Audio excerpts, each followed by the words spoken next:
আসসালামু আলাইকুম রহমতুল্লাহি অবরকাতুহু।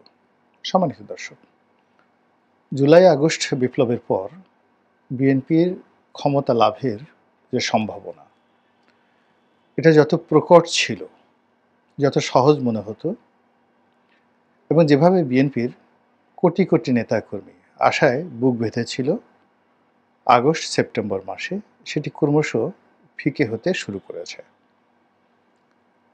দেশেও অনেক রকম জটিলতা তৈরি হয়েছে, রাজনৈতিক অঙ্গনে, জনগণের মধ্যে এবং একই সঙ্গে সরকারের সঙ্গে। আবার বিদেশে যে সমস্যাগুলো তৈরি হয়েছে কূটনৈতিক অঙ্গনে, এবং বাংলাদেশ নিয়ে ইদানিংকালে পশ্চিমারা যে আতঙ্ক অনুভব করছে, সেই আতঙ্কের যে জায়গাগুলো, সেই জায়গাগুলোতে পুরনো ঘা আবার নতুন করে মাথাচাড়া দিয়ে উঠেছে।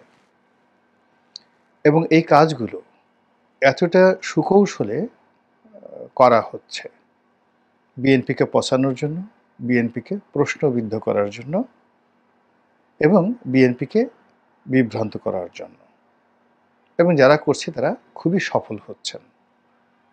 আর সেই সফলতার কারণে বিএনপির ক্ষমতা লাভ, নির্বাচনের মাধ্যমে ক্ষমতায় যাওয়া, এই সম্ভাবনাগুলো ক্রমশ দুর্বোধ্য, জটিল হচ্ছে এবং দূরে সরে যাচ্ছে সম্ভাবনাগুলো। আর এই সম্ভাবনার পথে হিমালয়ের মতো দুর্লগ্ন পাহাড় তৈরি হয়ে গেছে। এই মুহূর্তে বিএনপি যারা শীর্ষ নেতৃবৃন্দ অলমোস্ট সবাই বুঝতে পেরেছেন টপ টু লো, কিন্তু বিএনপির অনেক নেতাকর্মী এখন পর্যন্ত তাদের হুঁশ হয়নি। ফলে তারা মনের আনন্দে তারা তাদের কর্মকাণ্ড চালিয়ে যাচ্ছেন। আমার যে নির্বাচনী এলাকা, সেখানে দেখলাম বিএনপির যারা নেতাকর্মী ছোট্ট একটা হাট দখলের জন্য বিএনপির দুটো গ্রুপ, দুটো কমিটি, দুটো গ্রুপ, তারা মারামারি করে, কাটাকাটি করে, সেখানে বোমা ফাটিয়ে তারপরে ওই অঞ্চলে যে ঘটনাটা কখনো ঘটেনি, গলাচিপে 10 মিনিটে একটা হাটের ইজারা নিয়ে এরকম গণ্ডগোল কখনো ঘটেনি, সেই ঘটনা ঘটেছে। এবং দুর্ভাগ্যজনক হলেও সত্যি যে যারা ওই এলাকার বিএনপির একেবারে বাপ এবং মা, কমিটি এবং রাজনীতির, তারা এই ঘটনার সঙ্গে কম বেশি সবাই জড়িত। তো এরকম আমি আমার এলাকার কথা বললাম। আপনারা তো জানেন যে আমি শুধুমাত্র একবার ইলেকশন করেছিলাম। বিএনপির কোনো কমিটির সঙ্গে বা স্থানীয় রাজনীতির সঙ্গে বা জাতীয় রাজনীতির সঙ্গে আমার ঠিক ওরকম সম্পৃক্ততা নেই। এই দলের একজন সাবেক মনোনয়নপ্রাপ্ত লোক হিসেবে আমার যতটুকু দায়িত্ব কর্তব্য, ওটা আমি আমার লিখনী দ্বারা, কাগজ কলম দ্বারা, আমি আমার কর্ম দ্বারা করার চেষ্টা করি। তো ওখানে, অর্থাৎ আমার নির্বাচনী এলাকাতে যে ঘটনাগুলো ঘটছে বা বিএনপির যে লোকজন যে ঘটনাগুলো ঘটাচ্ছে, সেখানে আমি আসলে আগস্ট মাসের পরে, মানে 2018 সালের নির্বাচনের পরে আমি আসলে এলাকাতে যাইনি। কেন জানি? ওখানে বিএনপির একেবারে স্পষ্টত 3টি শক্তিশালী গ্রুপ রয়েছে। এই 3টি শক্তিশালী গ্রুপ যখনই আমি প্রার্থী হিসেবে যাব, তারা সবাই আমাকে কাছে পেতে চাইবে, অথবা তারা যে গ্রুপটি আমার কাছে পেতে চাইবে তার প্রতিপক্ষ আর আমাকে বাধা দেওয়ার চেষ্টা করবে। এই জন্য সেই যে 2018 সালে নির্বাচন করে আসার পরে আমি আর সেখানে যাইনি, এখন পর্যন্ত যাইনি, এই আগস্ট মাসের পরেও যাইনি। এবং এই যে বিএনপির যে সমস্যাটা, আমার নির্বাচনী এলাকার যে সমস্যাটি, এই সমস্যাটি আজকের নয়, এটি বলতে গেলে সেই 2008 সন থেকেই আমি দেখে আসছি। 3টি গ্রুপ সেখানে এই কমিটি বাণিজ্যের সাথে জড়িত, এবং একটা কমিটি পাওয়ার জন্য সে 2008-9 সনেও দেখা গেল 20 লাখ 25 লাখ টাকা ঘুষ দিয়ে তারপরে শেষে উপজেলা বিএনপির সভাপতি হওয়ার জন্য অনেক লোক বড় বড় নেতাদের পিছনে ঘুরেছে 2008 সনে। তো আমি যখন সংসদ সদস্য ছিলাম তখন ওনারা আসলে বিরোধ করতে পারেননি। আমি এই জিনিসগুলো কখনোই প্রশ্রয় দিতাম না। আওয়ামী লীগের লোকদের মধ্যেও দিতাম না, বিএনপির মধ্যেও দিতাম না। ফলে তারা কিন্তু সবাই আমাকে ভালোবাসতেন। কিন্তু যখন আমি বিএনপির প্রার্থী হয়ে গেছি, তখন সঙ্গতি কারণে সেখানে তাদের সেই ভালোবাসাটা আর থাকেনি। যারা আমার কাছে এসেছে তাদের প্রতিপক্ষ আমার শত্রু হয়ে গেছে। এবং নির্বাচনের সময় যা কিছু হয়েছে আমার এলাকাতে, মানে আমার বিরুদ্ধে তার একটা বিরাট অংশ এই বিএনপির লোক, তারা গিয়ে আওয়ামী লীগের লোকের সাথে মিশে এই কাজগুলো করেছে। কিন্তু আওয়ামী লীগ এককভাবে এই কাজগুলো করেনি। পরবর্তীতে যখন আমি এই জিনিসগুলো বুঝতে পারলাম, নির্বাচনের পরে আমি বুঝতে পেরেছি, তখন আমার সতর্ক হওয়া ছাড়া কোনো উপায় নেই। আর যেহেতু আমি বিএনপির কোনো দায়িত্বপূর্ণ পদে নেই, কমিটিতে নেই, আর বরিশাল বিভাগ বা পটুয়াখালী জেলা, যদিও বরিশাল বিভাগের পুরো বিএনপি এবং আওয়ামী লীগের রাজনীতি বলতে গেলে আমার মুখস্থ। এখন দলের যারা দায়িত্বপ্রাপ্ত ব্যক্তি, তারা যখন কোনো একটা বিষয়ে জিজ্ঞাসা যদি না করেন, যেটা আমি কখনোই করি না, যে কাউকে অযাচিতভাবে গিয়ে তাকে উপদেশ দেওয়া, পরামর্শ দেওয়া, এটা আমি কখনোই করি না। এটা খুব সস্তা একটা জিনিস। বুদ্ধি আল্লাহর দেওয়া সবচেয়ে বড় একটা নিয়ামত। এটাকে আমি কারো কাছে কখনো বিনা মানে প্রয়োজনে বা তার দরকার নেই এরকম জায়গাতে গিয়ে স্বপ্রণোদিত হয়ে কখনোই আমি এই কাজগুলো ছোটোকাল থেকে করি না, এমনকি আমার নিজের পরিবারের সঙ্গেও করি না। যার যার মতো চলে। বিএনপির অনেক বড় বড় নেতা বিভিন্ন বিষয়ে পরামর্শ চেয়েছেন, এখনও চান। হয়তো তাদের আন্তর্জাতিক বিষয় নিয়ে, জাতীয় বিষয় নিয়ে, প্রতিপক্ষের বিষয় নিয়ে। কিন্তু আমার যে এলাকাতে কি সমস্যা, পটুয়াখালী জেলাতে কী সমস্যা, বরিশাল বিভাগে কী সমস্যা, একথা বিএনপির কোনো মানুষ আমাকে কখনো জিজ্ঞাসা করেননি। ফলে কি হলো, বিএনপির এই যে অভ্যন্তরীণ যে দ্বন্দ্ব সংঘাত, আমাদের বিভাগ শুধু নয়, আমি এইভাবে বললাম আমার কথা, যে এরকম আমার মতো অনেক লোক আছেন যারা সমস্যার সমাধান করতে পারেন, সমাধান সম্পর্কে জানেন, সাহায্য করতে পারেন, কিন্তু দল তাদের কাছ থেকে পরামর্শ গ্রহণ করেনি। ফলে ওই জায়গাগুলো এক একটা জ্বলন্ত চিতার মতো বা ফুটন্ত আগ্নেয়গিরি লাভার মতো টকবক করে ফুটছে। তো ওই নেতাকর্মীরা এখন যে ফুটছে এবং উল্লাস করছে, যেটি আওয়ামী লীগ জমানাতে শূন্য ছিল। তারা পালানোর জন্যই সবসময় ব্যস্ত ছিল। এখন তারা 3 হাতে, 4 হাতে, 5 হাতে মশাল নিয়ে তারা ঘুরছে। তো এই যে বিএনপির জন্য যে জটিলতাগুলো তৈরি হয়ে গেছে, এটা বিএনপির কেন্দ্রীয় নেতারা বুঝতে পারছেন, কিন্তু তৃণমূলের যারা নেতাকর্মী তারা বুঝতে পারছেন না। তারা মনে করছেন সেনাবাহিনী দাঁড়িয়ে আছে বা দাঁড়িয়ে থাকে, কিন্তু সেনাবাহিনী দাঁড়িয়ে দাঁড়িয়ে যে তাদের তালিকা করছে এবং যখন অপারেশন আনবে 10 মিনিট সময় তারা পাবে না, পালানোর সময় তারা পাবে না। এই জিনিসটি তাদের মাথার মধ্যে বিএনপির শীর্ষ নেতৃবৃন্দ অনেকেই বলেছেন, তারেক রহমান সাহেবও বলেছেন, কিন্তু তাদের মাথার মধ্যে এটা ঢোকানো যাচ্ছে না। পুলিশ যে ওসি পুলিশ এখন আওয়ামী লীগের লোকদেরকে কীভাবে প্রাধান্য দিচ্ছে দেখেন। 15 বছর তারা কীভাবে সেলুট দিয়েছে, সেই লোকদেরকে, বড় বড় নেতাদেরকে এখন কীভাবে কোর্ট কাছারিতে হাজির করা হচ্ছে, লাথি, গুঁতো, কিল, ঘুষি, মানে জনগণের হাতে ছেড়ে দিয়ে ইচ্ছে করে এই কাজগুলো করানো হচ্ছে না, সেগুলো কিন্তু বলা যাচ্ছে না। তো একইভাবে পুলিশ যে নিশ্চুপ আছে, মিলিটারি যে নিশ্চুপ আছে, এবং তারা যে তৃণমূলে এই ধরনের কর্মকাণ্ড করতে প্রশ্রয় দিচ্ছে, মানে কুরবানির আগে যেভাবে পশুকে খুব সুন্দর করে খাওয়ানো হয়, গলায় ছুরি চালানোর আগে, ঠিক ওইরকম একটা সুযোগ তাদের জন্য করে দিয়েছে। এবং সেই স্রোতে তারা গা ভাসিয়ে যে যার মতো করে ফেলেছে। এবং তার একটা নমুনা অতি সম্প্রতি দেখতে পেয়েছেন, যে উপদেষ্টা জনাব মাহফুজ তিনি বলেছেন যে এক চুল ছাড় দেওয়া হবে না, আমাদের সমস্ত ইন্টেলিজেন্স রিপোর্ট রেডি, কারা চাঁদাবাজি করেছে, মাস্তানি করেছে, কারা কী কাজ করেছে, সব কিছু আমাদের হালনাগাদ করা আছে এবং আমরা যে কোনো সময় অপারেশনে যাব। অর্থাৎ পুরো পরিস্থিতি ঠান্ডা করতে তাদের একটা সময়ও লাগবে না। ফলে কি হচ্ছে, বিএনপির ক্ষমতায় যাওয়ার জন্য প্রধান যে বাধা, সেটি হলো এই যে নেতাকর্মীদের অবুঝ মন, নেতাকর্মীদের উচ্ছৃঙ্খল লোভ লালসা।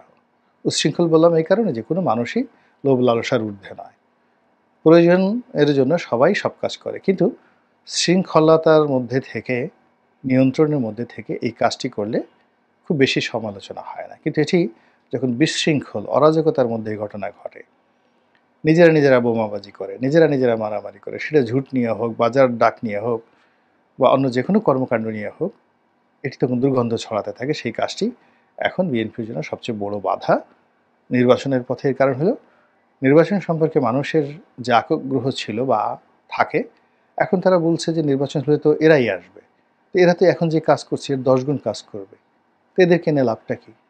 এই যে কথাগুলো তৈরি হচ্ছে, হঠাৎ করে কেন মানুষ এই ডক্টর মোহাম্মদ ইউনূসকে ৫ বছরের জন্য চাচ্ছে? এটা তো বিএনপির লোকজনদেরকে বুঝতে হবে। এটা কেবলই যে সাজানো নাটক বা ইউনূসপন্থীরা যে একটা ভাইব তুলছেন, এটা কেবলমাত্র সেই ঘটনা নয়। এর পেছনে গণতন্ত্র সম্পর্কে, আন্দোলন সম্পর্কে, নির্বাচন সম্পর্কে, বিএনপি সম্পর্কে একটা যে নেতিবাচক আবহাওয়া তৈরি হয়ে গেছে, সেই সুযোগে মানুষ বলছে যে না, আমরা তো আওয়ামী লীগকে দেখলাম।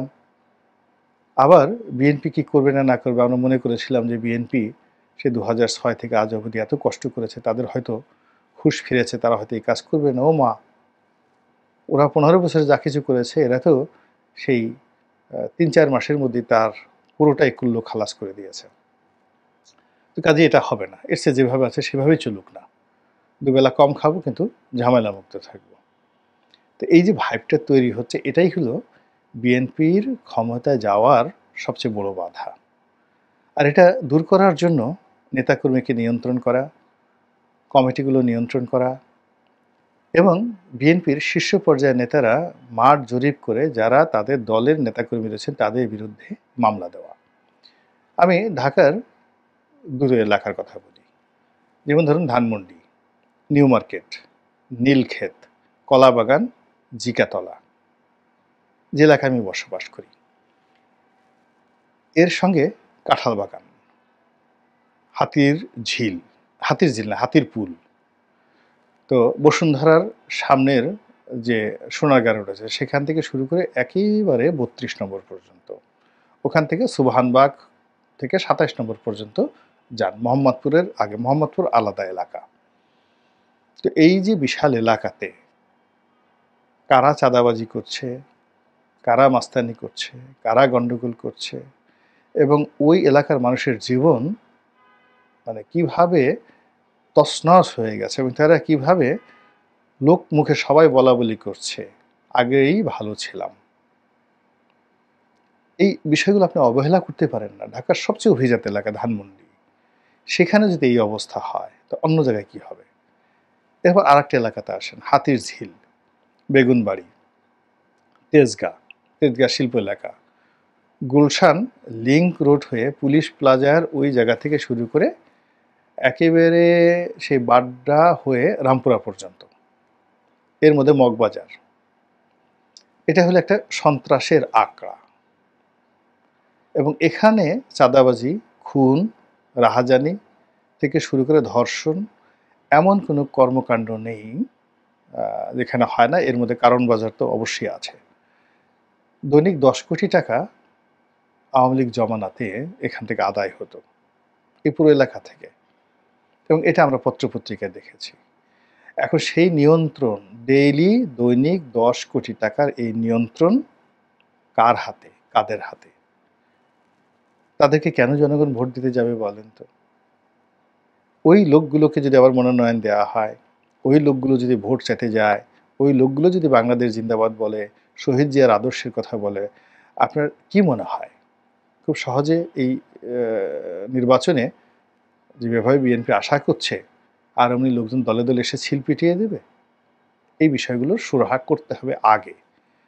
আর এগুলো যদি বিএনপি সুরাহা করতে না পারে, এই বাধাগুলোই নির্বাচনের পথকে পিচ্ছিল করবে, নির্বাচনের পথে এবং ক্ষমতা আসার পথে বাধা, পাহাড় সমান বাধা তৈরি করবে। এই গেল এক। ২ নম্বর হলো যে দলের সুপ্রিম নেতা হিসেবে প্রধানমন্ত্রী হবেন তারেক রহমান সাহেব, প্রেসিডেন্ট হবেন যাকে বলা হয় বেগম খালেদা জিয়া। এইরকম একটা ভাইব প্রথম থেকে তোলা হচ্ছিল। তো জনাব রিজভী সাহেব বলেছেন যে এটা হয়তো কারো ব্যক্তিগত মতামত হতে পারে বা আবেগের বশবর্তী কেউ এই কথা বলতে পারে, কিন্তু এই ব্যাপারে আমাদের দল এখনো কোনো সিদ্ধান্ত নেয়নি। এই কথা তিনি কেন বললেন? এই গেল এক। আর বিএনপিতে তারেক রহমান সাহেবের বাইরে বিকল্প কেউ প্রধানমন্ত্রী হবেন, এটা বিএনপি নেতাকর্মীরা কল্পনাই করতে পারে না। ভারতে যেমন দেখা গেল সোনিয়া গান্ধীর পরিবর্তে মনমোহন সিং প্রধানমন্ত্রী হয়েছেন, সবাই মেনে নিয়েছে। এখানে ডক্টর মঈন খান, যদি মনমোহন সিংয়ের কথা চিন্তা করেন, মঈন খান প্রধানমন্ত্রী হতে পারেন। তারপরে আপনি যদি অন্য লোকের কথা চিন্তা করেন যে এর বাইরে মির্জা ফখরুল সাহেব হতে পারেন। কিন্তু সেই জায়গাগুলোতে যে বিরোধ, সেই জায়গাগুলোতে যে সম্ভাবনা, ভোটের মাঠকে শক্তিশালী, বা সালাউদ্দিন সাহেবও প্রধানমন্ত্রী হতে পারেন এখন যিনি আছেন। নিঃসন্দেহে তিনি অত্যন্ত যোগ্যতা সম্পন্ন, শারীরিকভাবে সক্ষম, চমৎকারভাবে কথা বলেন এবং খুব ভালো পড়াশোনা করেন। আমি তো তার কয়েকটি বক্তব্য দেখলাম। ভারতে যাওয়ার আগে তার যে বক্তব্যগুলো তিনি দিতেন প্রেসের মাধ্যমে, সেই সময়টিতে তিনি সমালোচনা হতো যে তিনি উত্তরাতে যেখানে থেকে এই বক্তব্যগুলো দিতেন, সেই তুলনায় ইদানিংকালে তিনি যে বক্তব্যগুলো দিচ্ছেন এটি হাজার হাজার গুণ শ্রেষ্ঠতর, অনেক পরিকল্পিত, এবং এটার জন্য একটা বক্তব্য দেওয়ার জন্য তিনি যথেষ্ট চিন্তা করেন, ধীর স্থিরভাবে দেন এবং পড়াশোনা করে তিনি এই কাজগুলো করেন। এবং বাস্তবিক অর্থে তার এই যে প্রেস ব্রিফিংগুলো আমি দেখছি, বিশেষ করে সম্প্রতি তিনি ডক্টর মোহাম্মদ ইউনূসের সঙ্গে দেখা করেছেন, তারপরে ঐক্যমত্য কমিশনের সঙ্গে বৈঠক করার পর তিনি তিনবার প্রেসের সামনে এসেছেন। তার এই বক্তব্যগুলো আমার কাছে মনে হয়েছে যে নিকট অতীতে আওয়ামী লীগ বিএনপির কেউ দিতে পারেননি, কেউ দিতে পারেন। ধরুন তাকেই আপনি প্রধানমন্ত্রী বানিয়ে দিলেন, কিন্তু এটা আপনাকে আগে ঘোষণা দিতে হবে। তো আগে ঘোষণা দিলে সেই জিনিসটির এক ধরনের প্রতিক্রিয়া হবে এবং এটা বিএনপির জন্য ইতিবাচক হবে। আদারওয়াইজ বিএনপি 100% ধরে নেবে জনাব তারেক রহমান সাহেবই আগামী দিনের প্রধানমন্ত্রী। এটা হল বাস্তবতা। এখন আগামী দিনের প্রধানমন্ত্রী হিসেবে জনাব তারেক রহমান সাহেবের যে একটা পোর্ট্রেট, সেই পোর্ট্রেটটা তো দেশ বিদেশে তৈরি করতে হবে।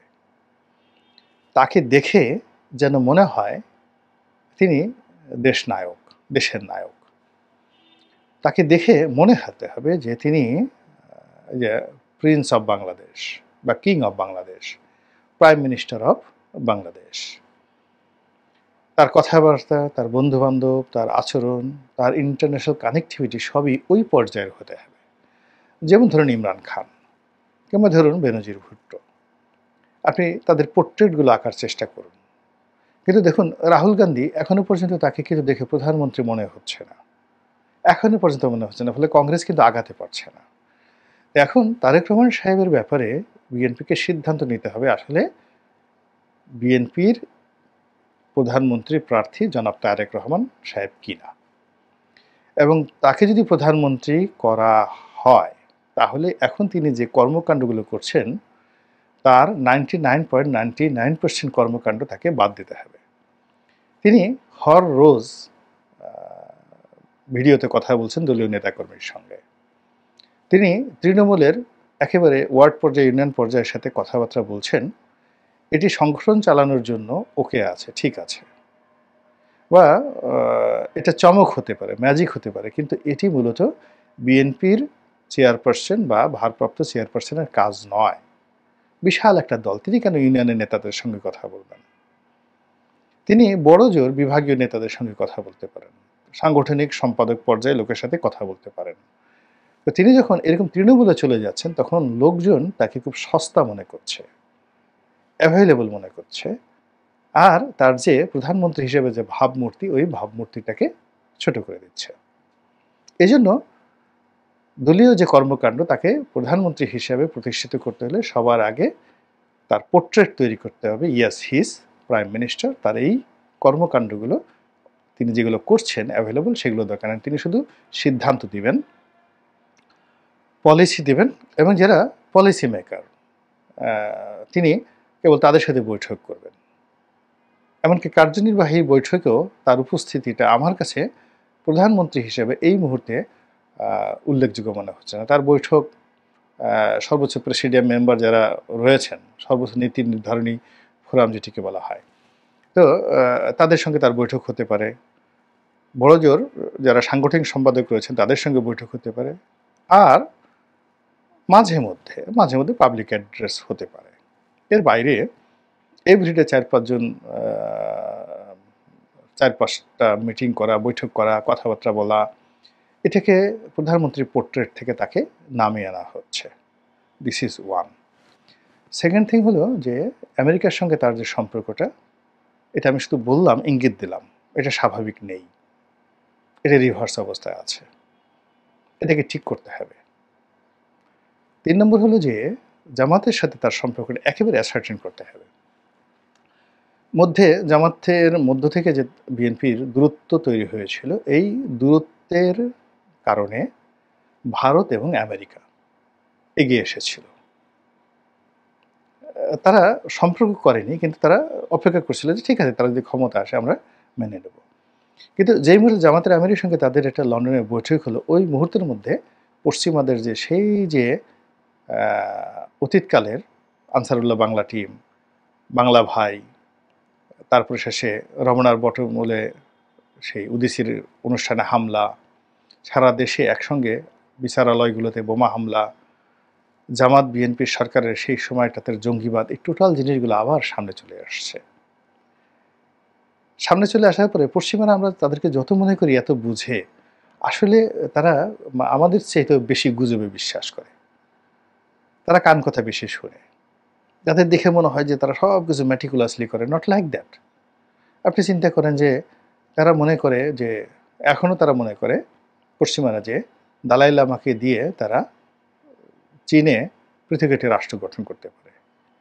বোকার স্বর্গে মানে তারা এখনও হরমুজ প্রণালীর নিয়ে, তারপর শেষে তাইওয়ান নিয়ে তাদের যে সিদ্ধান্ত, এটি বাস্তবসম্মত নয়। তারা এখনও সূচিকে ক্ষমতায় বসানোর জন্য নোবেল পুরস্কার দিয়েছে। সূচিকে, দালাই লামাকে নোবেল পুরস্কার দিয়েছে, তো সূচিকে নোবেল পুরস্কার দিয়েছে, তাকে এখন জেলখানায় আটকা রাখা হয়েছে। সূচির জীবনটা শেষ। তাকে ক্ষমতায় বসানোর জন্য দরকার হলে মায়ানমারকে টুকরা টুকরা করে দেবে, যুদ্ধ লাগিয়ে দেবে। এখন যে যুদ্ধ চলছে এটাকে আরও জটিল করবে। এটা মায়ানমারের এই অঞ্চলের রাজনীতিতে বাস্তবসম্মত নয়। তারা পাকিস্তানে মালালা ইউসুফজাই, তাকে ভবিষ্যৎ বেনজির ভুট্টো বানানোর জন্য প্ল্যান করে বসে আছে।